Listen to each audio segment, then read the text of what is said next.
The 13th Fire is a powerful and continuing legacy of the young men who parachuted into Mann Gulch, but it is also the legacy of the other men whose lives it touched and drastically affected.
The gulch is like a cyclone. Down here at the bottom, at the base, it's quite narrow. And then as we go up the gulch, it's going to bend off to the northeast and widen out into this big bowl when we get at the top. As a fireman, it's a chimney. The wind is funneled a lot of times right up this gulch. Slopes on the north run to 80%.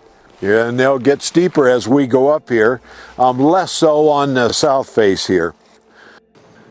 At 3:10 p.m., the C-47 arrived over the fire. Spotter Cooley and Wag Dodge moved to the floor of the open rear door of the airplane. They estimated the fire had already grown to nearly 50 to 60 acres. At 3:35 p.m., after dropping some colored streamers to determine how wind speed and direction would affect the drift of the men and cargo chutes, the C-47 headed down the gulch, and the first group of 4 men jumped from the plane.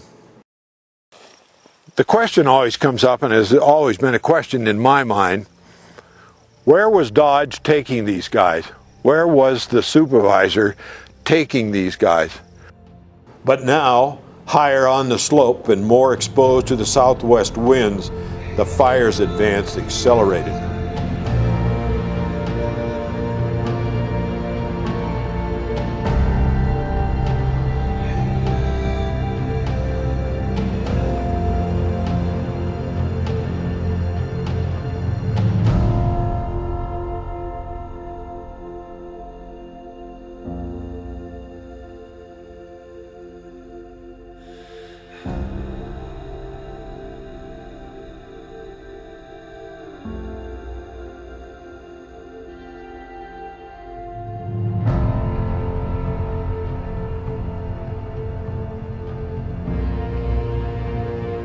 For all the tragedy associated with the Mann Gulch fire and the events that followed the fire, there were also some positive things that emerged from its ashes.